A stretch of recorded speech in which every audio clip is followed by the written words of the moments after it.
Hi, everyone, and welcome to episode 11 of the Economic Forces Podcast. I'm Brian Albrecht of the International Center for Law and Economics, and as always, I'm joined by Josh Hendrickson, who's at Ole Miss. This podcast is meant to supplement our weekly newsletter, which you can find at pricetheory.substack.com. Who's with us today, Josh? Today we have Carola Binder. Carola is an associate professor at Haverford College and a visiting scholar at the Mercatus Center. Her work mainly focuses on inflation and inflation expectations. And so, with inflation in the news, who better to talk to? And so, before we talk about inflation, we like to give a little warm up. So, how did you get into economics? What drew you to this wonderful field? Well, in college, when I was at Georgia Tech, I was actually studying math, which I've always loved. And I got an internship at the Georgia Senate Budget Office. So I was doing kind of like budget policy as an undergrad. And, I didn't really have a great idea about what economics was, but I knew I liked math and I liked public policy and being able to apply math. So I just sort of on a whim, applied for economics graduate programs. And I was in graduate school when I guess the Great Recession was like technically over, but it was still the 2010 to 2015 era. So it was still a really interesting time for macroeconomics and for monetary policy. And that's why I ended up becoming a macroeconomist. Yeah, there's a lot of people, roughly our generation, that's obviously a huge defining characteristic. We'll see, if anyone coming out of college right now is interested in inflation, especially. So you're kind of a little bit ahead of things. I guess the worry of inflation coming out of 2010, 2011 is so low, but you're kind of in an interesting spot to talk about this with us because you've been thinking about it for a long time. Sorry to say that. So why should we care about inflation, right? Classical dichotomy. When I put up prices and supply and demand, that doesn't really matter. We could think of it as apples and bananas. We could think of it's all relative prices. Why should we care about inflation at all? Sure. Well, inflation matters in part because a lot of debt contracts are nominal. So the debt that is owed to you or that you owe to someone else is in nominal terms. So that means that inflation can erode the real values of those debts. So it has some redistributive effects. Inflation also matters because of price stickiness. So prices don't always adjust immediately or at the same speed when there's inflation. So that means that there can be these distortions in relative prices. There can also be issues that arise if wages are stickier than prices. And inflation also just even if it weren't for price stickiness, inflation matters because of like the psychological consequences that it has, and people just really dislike it. It's something that they have to worry about. They have to like spend more of their time and energy trying to understand and trying to deal with when it's high. And they kind of tend to take it as a signal of bad times and to get more worried. So, even if it didn't really have any real effects, it would still have these psychological effects that I think are like worth caring about. That's one of the things I find interesting about your work is really digging into relative to what I would do, digging into how do people react to it. A lot of your work on expectations, consumer sentiment. We'll talk more about your papers on consumer sentiment. That, whatever we say in our theories, at the end of the day, people do worry about it. It has real effects, or they think it does, and so then that in of itself is reason to be concerned or interested in it. A lot of your work focuses on inflation expectations, and so there's probably nothing else, I think, in economics where people talk about expectations more than when they talk about inflation. And so I guess like a good place to kind of start the conversation about this is why do inflation expectations matter? Why do we care so much about people's inflation expectations? Yeah, there are quite a few different reasons, and depending on who you ask, they care about inflation expectations for different reasons. One of them is just that if we think that, well, what really matters for spending decisions and investment decisions isn't the nominal interest rate, but is the real interest rate, then the only real, what is the real interest rate? It's the nominal interest rate minus expected inflation. So we can't really know what expected inflation is, but we can just kind of come up with different measures for it or different estimates of it based on surveys or based on financial market data. So it matters because real interest rates are such an important variable in macro models.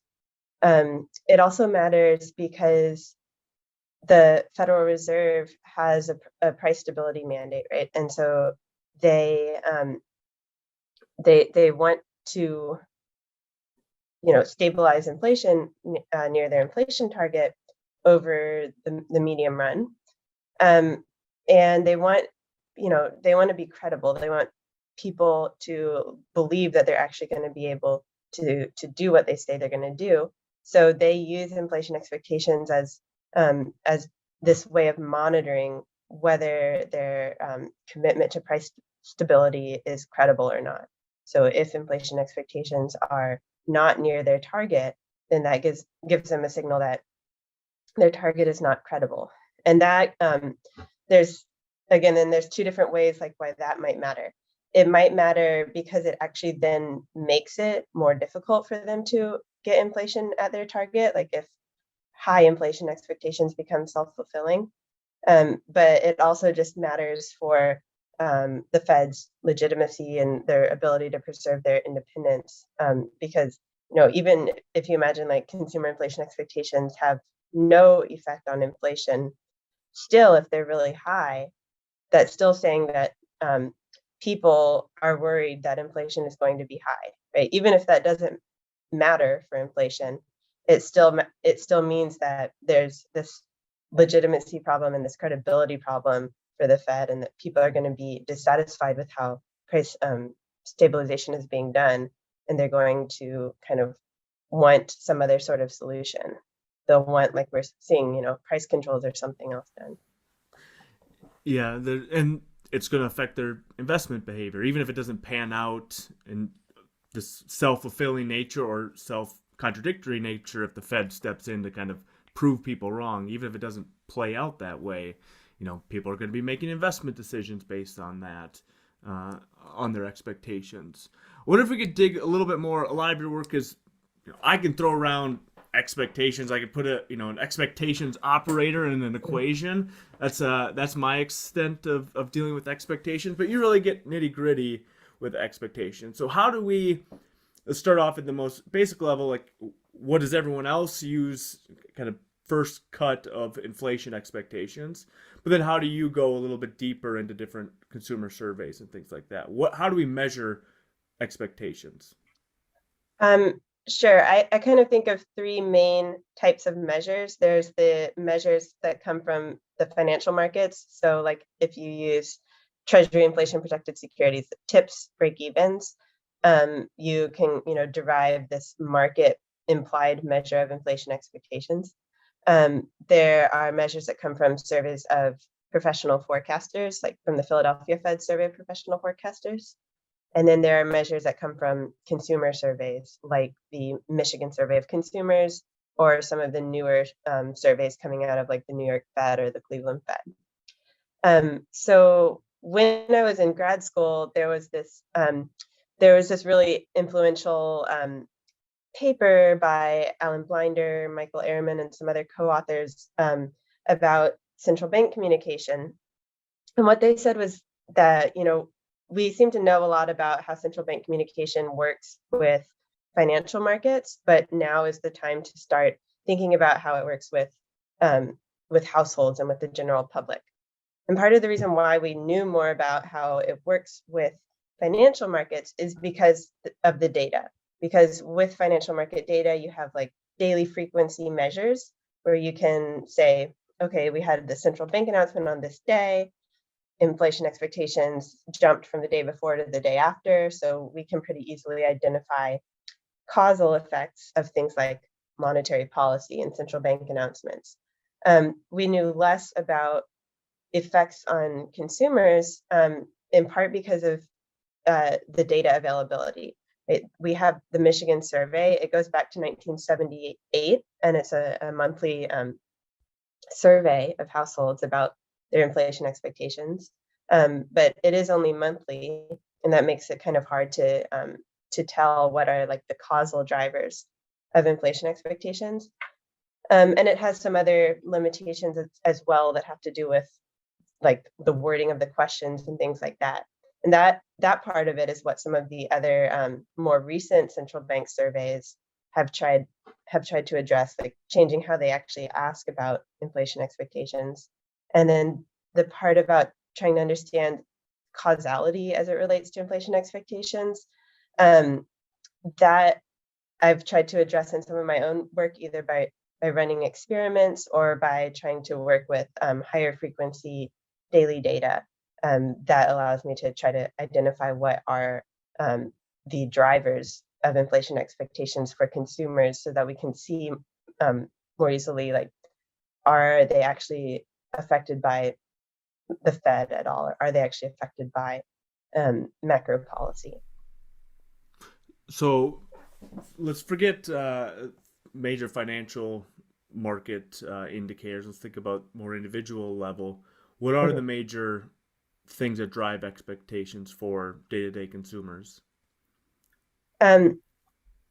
Okay, so the first thing I would start with is just saying, when we say expectations of consumers, it's important to remember that expectations vary really widely across consumers. So I think one of the main things that I did when I started out working in this area was to really work with the underlying microdata rather than the aggregates. So when you read a news headline and it says, New York Fed finds that consumer inflation expectations fell from 3.9 to 3.8. They're giving you usually a median or some other measure of the central tendency of that cross-sectional distribution.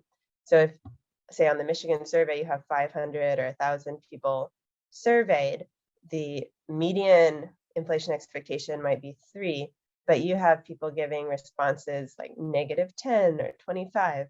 You have a really wide range of responses. And I think that's always really important to keep in mind, because, when you think about, oh, maybe inflation expectations are well anchored because the median always stays pretty close to the target. What does that even mean if the majority of people's expectations are really far from the target, even if the median is staying close? But that was sort of a tangent off of your question.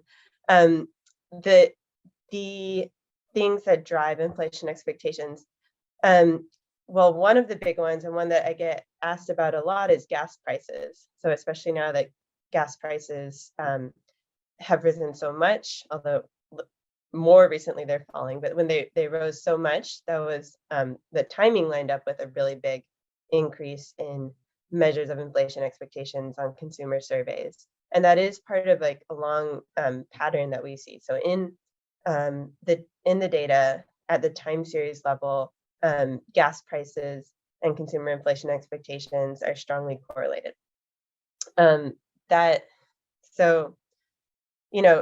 There's different reasons why that might be. I mean, some of them are kind of obvious, that gas prices are really salient.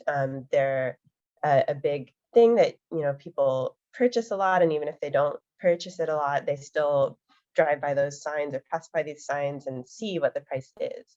And it's also a commodity, so a gallon of gas is a gallon of gas. So if the price rises, that the price increased, unlike some other things you might buy where the quality could change. So it's harder to tell whether the price is actually increasing.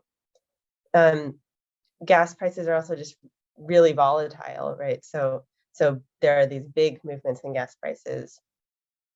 So that tends to lead to them being something that consumers notice, and it plays a pretty big role in their inflation expectations.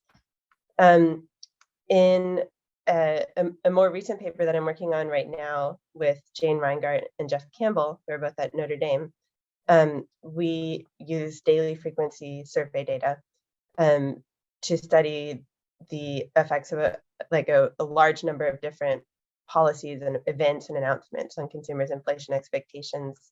So the kinds of events that we consider are FOMC announcements, CPI releases, non-farm payroll releases, and a bunch of different political news dates and COVID-related news dates. And we find that the political events and the COVID-related events do tend to be the ones that have statistically significant effects on consumers' inflation expectations. And the effects can be in different directions, but the general pattern is that when there's good news, consumers report lower inflation expectations, and when there's bad news, they report higher inflation expectations. Almost like it's just a heuristic, right? Where they might not actually even really know what they're being asked about inflation, but they just kind of think of it as a bad thing. So if they think that the news is bad, they report higher inflation expectations. The other way we see this is that the non-farm payroll releases, right? When there's an especially good jobs report, consumers report lower inflation expectations. And when there's an especially bad jobs report, they report higher inflation expectations, which might be like the opposite of how a macroeconomist might do if they're thinking of like aggregate demand shocks. It could be that consumers are thinking about aggregate supply shocks, or more likely that they just have this good news, bad news heuristic in mind. And that fits with, I mean, the general takeaway from your paper on was it stuck in the 70s gas prices and consumer sentiment, that most consumers, if gas prices are high, that's a sign the economy's bad. No distinguishing between, a demand shock, which we'd maybe think could be a good thing, or a supply shock raising prices. So that makes sense. I wonder if, I'm sure people have looked into this, other just completely unrelated, a natural disaster somewhere far away. The world is bad. This thing happened. Therefore, we're going to expect inflation to go up. Do we see those kinds of connections? Yeah, let's see. We didn't test any like natural disasters far away, but one example is when some results about the Moderna vaccine's efficacy came out, inflation expectations went down. So it was like good news, inflation expectations went down. So you mentioned how much dispersion that there is in people's inflation expectations, and kind of one of the things that I'm wondering is how much of the dispersion in inflation expectations, how much of this do you think is driven by people having different consumption baskets, and how much of this is driven by people just having very different ideas about what measured inflation is actually going to look like? So I think both of those things contribute to the dispersion, but I think it's less about the different consumption baskets and more about the difference in ideas, or the difference in how they go about reporting on the surveys.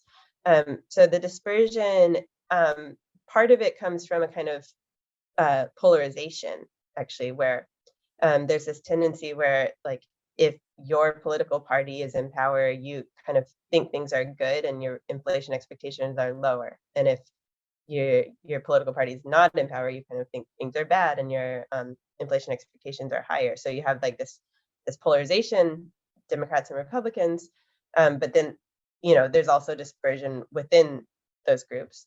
And yeah, I mean, some of it can come from, sure, maybe your family doesn't drive, so you're less exposed to gas, or your family is sending a kid in college, so you're more exposed to tuition prices. So some of it could come from that, but I think a lot of it is more from, like, when people are reporting their answers on these surveys, I'm not even sure that we really want to think of it as their true inflation expectation, the one that they would use when they're making their investment and consumption decisions. They're really using it as sort of just expressing how they feel about the economy. At least some people are. You do have, the minority of respondents who say they know that the Fed has a 2% inflation target and they trust them, so they say 2%. Or they do read the Wall Street Journal and they know what inflation is right now, and they report something like it. But yeah, people get their information from different sources. So what TV shows do they watch? Who do they talk to? What do they read? Um, and then they, everyone everyone is different. They pay attention to different things. They have different levels of financial literacy. They have different commitment to giving their best responses on surveys. Some people might just be rushing through and putting 0 on every question. Those kinds of things we can never really know what people are doing when they're responding to these surveys. Yeah, it's the general. I mean, I can't imagine how much you've had to deal with this. The skepticism economists have towards surveys because of this idea there's nothing on the line. What sort of do we have any outside of professional forecasters, which I guess is still a survey, but are we able to look at things where people's actual money is on the line more, like how much their gas purchases are with expectations of gas prices, or are we just stuck with the surveys? Yeah, so I mean, you could say, like, let's not even deal with survey measures. Let's just kind of see, based on people's either consumption or investment, back out kind of what they think about inflation. I saw a pretty cool working paper. I think it was by Stephen Nagel and maybe some co-authors, and they were using retail tips investments. So it's like not big institutional investors buying tips, buying these treasury inflation protected securities, but just smaller retail investors, and seeing when are there these flows of tips purchases in response to different kinds of shocks, again, like monetary policy announcements and so on. And the idea is, like, whether or not you go buy tips depends on your inflation expectations. So they were using that as a way of measuring. It's not going to tell you what, like, the average household thinks about inflation, because the average household doesn't buy tips, but it tells you something about what some set of households actually expects, at least as indicated by their behavior. So that seems like a really promising approach. Yeah, I mean, there are people who do incentivized surveys. So the New York Fed has done some of this, where they'll do a survey, but you're incentivized to give the most accurate inflation expectation you can, because they say, okay, in a year from now, we'll look at what inflation actually was, and if your payoff will depend on how close your answer was to the realized value. So that's another approach. It's just kind of tricky, because if you're going to ask people for expectations a year ahead, you have to be, like, able to get back in touch with them a year later. So. Well, do we have a sense of how, like, market measures like the tip spread compare to, like, some of these surveys? And I mean, are the expectations pretty close together if you look at these things? And is there any kind of feedback from, like, kind of like the survey to the market, or probably less likely the market to the survey, but is there any kind of feedback there in terms of how people are forming these expectations? So if you're, like, comparing tips break-evens to, like, median consumer expectations, over the really long run, they are correlated, because they both move with inflation over the really long run. So, well, we don't have tips really going that far back, but professional forecasters say, like, and consumers' expectations both really rose in the Great Inflation, fell in the Volcker disinflation. So with these big movements in inflation, you also get the big movements in inflation expectations. But if you look over shorter periods, they can be really divergent, even negatively correlated sometimes. A good example is, like, the Great Recession. So what happened at first? Well, their gas prices actually were really high, so consumer inflation expectations went way up at the same time as financial markets and professional forecasters realized we have this big negative demand shock. So their inflation expectations went down. And what we actually had was some amount of disinflation there. So yeah, they can really diverge, especially when there are big movements in gas prices, which are going to be driving the consumer expectations more than they're driving the market or the professional forecast expectations. Whether the market expectations like respond to the consumer ones, I think it would be in a really indirect way. And the way I would guess it works is this. It's because the markets are really concerned with what the Fed is going to be doing. And to the extent that they believe that the Fed is going to respond to the consumer expectations, that's then going to affect the market ones. So like recently, when consumer expectations started to really rise and the Fed kind of indicated that they were concerned about that, then that leads the markets to say, okay, then the Fed's going to tighten, and so we're going to reduce our inflation expectations. So there could have even sort of been this feedback where the really high consumer expectations reduce the market expectations. I mean, yeah, again, I can't like prove that was the chain of events there, but it it seems kind of plausible. I'm trying to imagine drawing the causal diagram between all of these different parts, and it's going to be a mess, and it's not going to be anything coherent that you can pinpoint. And that's one of the things that makes inflation, I think, so interesting, but also so problematic, is that you have this. Anytime you talk about expectations, you're going to have this feedback that's going to really make it difficult. I mean, to kind of make any sort of causal argument. That's why people go to the Fed announcements and stuff to do what they can, but it's all so intimately connected that how do you say anything, which is probably why you also get people just completely talking past each other. Yeah.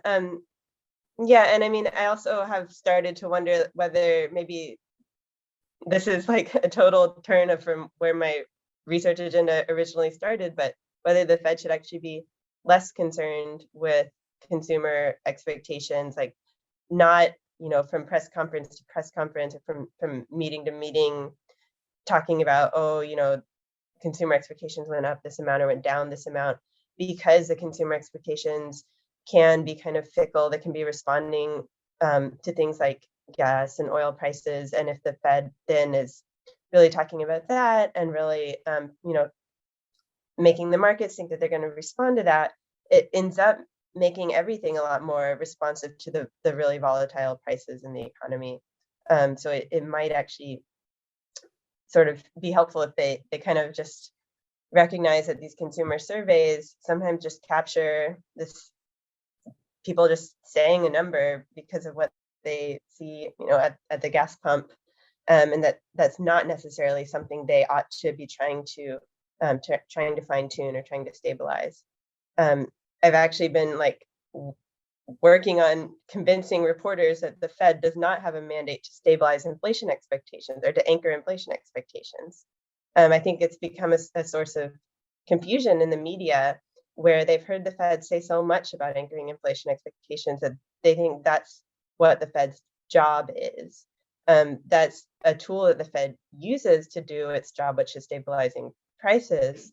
But if they stabilize inflation and consumers are still saying high inflation expectations because the gas prices are high, that's actually not the Fed's problem. It might be a problem for politicians, but the Fed would have done its job, and consumers would just still be saying something on the survey. But if it wasn't causing a problem for stabilizing inflation, it would not inherently be a problem. Yeah, that's really interesting. I hadn't really thought about it. I'm so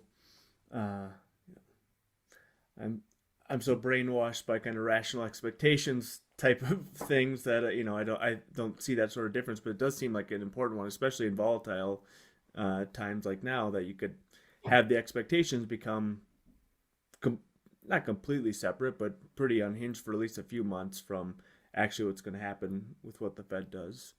So what else could the Fed target forward-looking? I mean, policy has to be forward-looking. What else does it have if it's going to downplay relative to what we would have said a few years ago? If it's going to downplay expectations of inflation, what should it look at? What else could it do to actually achieve its dual mandate? Well, I mean, I think that I'm not saying that they should disregard looking at inflation expectations altogether, but just that in volatile times, it's the professional forecaster ones and the financial market ones that might give a better idea of what the inflation expectations that are actually going to be predictive for inflation and that are actually going to be driving investment behavior. And I think there is like some recent attempts to get better measures of firm inflation expectations, so business owners' inflation expectations.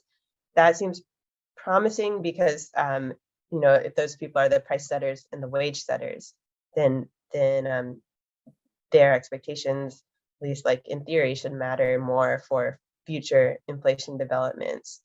Now, I mean, this is like assuming that we're going to stick with an inflation target and a dual mandate. I mean, I think you could think bigger about other changes to how the Fed could do monetary policy. Like I've talked about NGDP targeting before as potentially easier to communicate to the public, and it would actually help with like this whole confusing issue of how does the Fed respond to gas prices, because gas prices, oil prices, like you mentioned earlier, gas prices can rise because of demand or because of supply, and consumers don't really distinguish between those things. But the Fed, like, they work through aggregate demand, so they ought to be looking through some gas and oil price movements that are driven by supply and responding to some that are driven by demand. But that is really confusing to people, right? And especially if they think, okay, gas prices are rising, like why isn't the Fed dealing with this? And I think like NGDP targeting could have some advantages in that respect, because you can communicate to people that you're responding to income, and it like has this feature that it's going to be like requiring the Fed to respond to demand shocks, which is what it can respond to anyway. Josh, this is the time for you to get all excited about NGDP targeting. This is where you cut your teeth on. Well, I kind of wonder. So, in terms of NGDP targeting, is this something that you were thinking about before doing work on expectations, or is this something that after kind of seeing how people form expectations and the kind of things that people respond to, that you kind of thought, well, maybe this would be a better approach? Yeah, I mean, I actually only became aware of it later on. I wasn't really aware of it as like a graduate student, and it's all been sort of a part of how my thinking about what the Fed does and what the Fed should do has changed over the years. As I started off, I mean, and I still believe like the Fed needs to do what's best for society and for the public, right? Not just what's best for the financial markets. But I started off thinking, well, the way it should do that, or the way it can do that, is really by communicating with people, like getting people to understand what the Fed is doing better, improving its communication with the public, using outreach to media, using its own social media, simplifying its language, things like that. But it just seems like they've had a really hard time influencing people's expectations that way. People don't really seem to want to pay that much attention to the Fed. People don't really understand much about the inflation target. And yeah, I think like the best way that the Fed can actually help the general public, is by keeping things as stable as possible, so that even if people don't really pay that much attention to macroeconomic statistics, they're not going to be too badly hurt by it. And so keeping inflation low and stable would go a long way towards that end. Keeping NGDP stable, or on a stable growth path, I think would do like an even better job of that. So that's sort of how I got into thinking about NGDP. Also, I think it just gives the Fed more accountability. So if it gives the Fed sort of less discretion and more accountability, if people know like this is what they say they're going to do, we can see whether they're doing it or not. Um, yeah, so I would like an NGDP target that was pretty explicit about like the path that they were going to hit, and how close they would keep to it and how quickly they would get back to the path whenever they got away from it. Well, and I guess one other issue when it comes to inflation expectations is, macroeconomists tend to focus on, um, like the characteristics of their model, right? Like they tend to think about, oh, well, if there's higher inflation expectations, then people are going to behave as though inflation is higher, and that might create self-fulfilling expectations and things like that. But another way that this can actually manifest itself is through the political system, right? So the Fed is primarily responsible for dealing with all of this stuff. But as you see, like when inflation actually starts to creep up, there's some blame that goes to the Fed, but all of a sudden people want to ask, the president what the president is going to do about inflation, and people start, asking if we're going to start taxing companies because they're making extra profits and things like that. And so, to what extent do changes in inflation expectations actually seem to influence like political behavior and kind of political solutions that might not be, shall we say, optimal in response to higher inflation? Yeah, I think so. Consumers' inflation expectations and their consumer sentiment are closely related. So, right, when people, recently like experiencing this high inflation and especially high gas prices and high food prices, and not seeing their wages go up as much, right, those things are upsetting to them, and they want to blame politicians, and that's kind of fair. I mean, the Fed is accountable to Congress, so it's kind of good if people say, look, prices are not stabilized, and they go, well, maybe they're going to blame the president. Ideally, they would blame Congress, and Congress would get, keep the Fed in line somehow. So the problems start. I mean, there's a lot of different problems that start arising from this. I think one is like this confusion about like relative prices and aggregate prices. So the Fed, when their price stability mandate is about aggregate prices, they don't have any mandate or really the tools to try to stabilize specific prices or relative prices. So if gas prices rose more than other prices, that doesn't mean that the Fed like can or should do anything to like target gas prices in particular. But that's actually a pretty difficult thing for people to understand, and people really want someone to do something about gas prices, and so they turn to politicians. And it's good that people turn to politicians for what they want. I mean, I don't agree with the policies that always come out of it, but I agree with people going to the president if they have a complaint about gas prices rather than going to the Fed. But actually, really interestingly, so in the 1920s, there were these series of different bills that were introduced to Congress, and hearings about the bills about whether the Fed should have a price stabilization mandate. So there's like the Strong bill. It wasn't named for Benjamin Strong. It was a Congressman Strong, but Benjamin Strong, the New York Fed governor, he was at these hearings, and he was saying like, no, don't give us this price stabilization mandate. Even he's like, we sort of are stabilizing prices, but don't give us a mandate to do it, because people are going to think that we're doing price fixing, and price fixing in a democracy is never acceptable. So if you give us this mandate by law, it's not going to be accepted by the public, because farmers are going to push us to stabilize agricultural prices, and people are going to accuse us of price fixing. And he was saying, like, that people have this trouble distinguishing between relative and aggregate prices. And a congressman asked him, well, can't you just disabuse people of that notion? And he's like, no, no.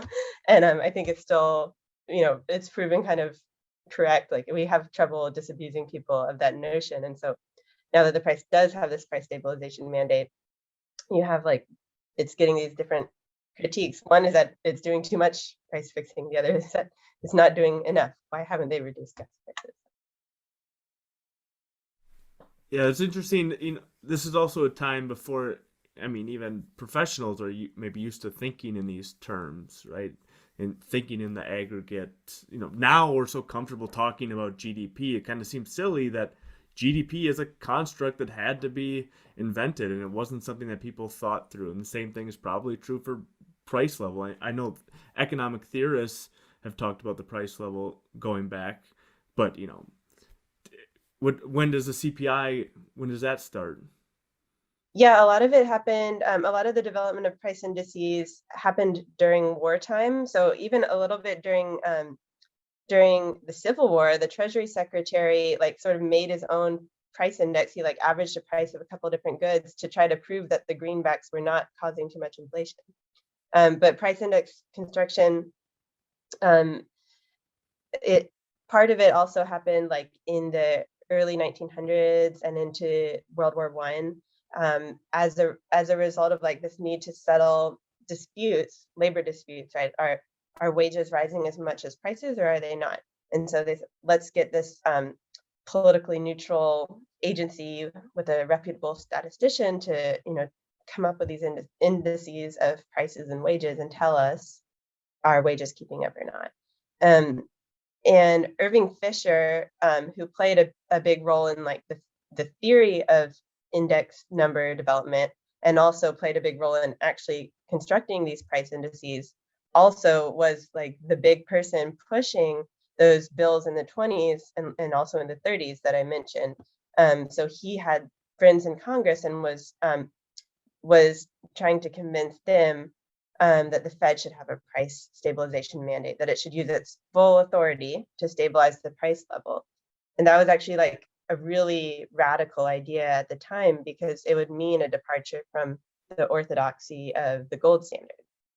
So he's saying with the gold standard, what we're doing is we're stabilizing exchange rates, right? Because we have this international gold standard. You keep the dollar convertible to gold at a fixed rate. What you're doing is stabilizing the exchange rate. He said what we should be doing instead is stabilizing purchasing power, which is the inverse of the price level. The price level, conveniently, something that he had made an index to measure.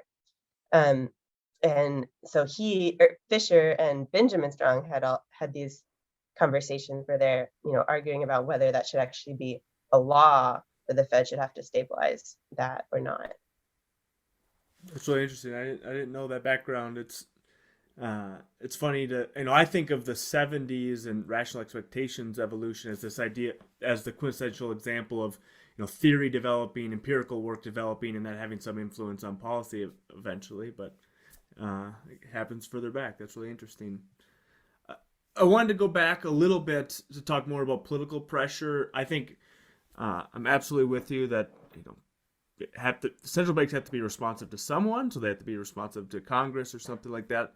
I wish we could talk a little bit. You have a few papers on political pressure, and when I think of political pressure, I think of Nixon yelling at Arthur Burns, but that's the extent of my kind of knowledge. How do we get more systematic data? What have you used to measure political pressure and political influence? Pressure maybe is too negative of a term. You think of it as strong arming them, but how do politics, whatever they may be, how do they influence central banks? Sure. So one of the reasons why there were a lot of central bank independence reforms in recent decades is because of the idea that if central banks are under the influence of politics, they're going to allow too much inflation. Okay? Politicians are going to either if they control the central bank, or if they're able to put pressure on the central bank, they're going to want them to do more expansionary monetary policy, especially in advance of elections, because the idea is like they have this shorter time horizon that they're worried about. They want to boost the economy before the election, even if that raises inflation. The kind of downsides of inflation come in the longer term, but in the short term, they get the electoral boost from higher employment. So central bank independence reforms changed laws so that central banks were more protected from political influence. And a lot of work that tried to study how effective these were at reducing inflation went and made data sets about central bank independence that were based on the law. So they would come up with indices saying, you get this many number of points if your central bank governors have a long term length, and you get this many number of points if they, have this or that sort of legal protections.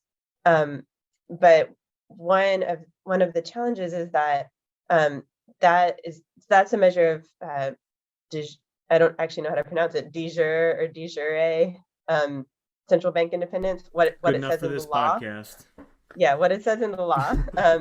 It's not de facto, like what is in practice central bank independence. So you could have a central bank that in law is really protected from political influence, but in practice, they're still like informally influenced by politicians.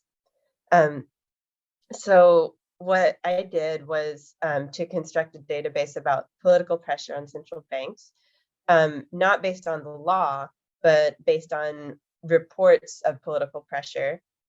So I read through these country level reports that come out quarterly from the Economist Intelligence Unit. I just like read through them for 118 different central banks every quarter from I think 2010 through 2018. And anytime there was mention of any kind of pressure from a politician on a central bank, recorded it and recorded some things about the nature of it. So was it pressure to ease monetary policy or to tighten monetary policy? And did the central bank reportedly resist the pressure or succumb to the pressure? So with this, I was able to then, analyze, well, which kinds of countries and politicians are pressuring the central banks, and what are they pressuring them to do?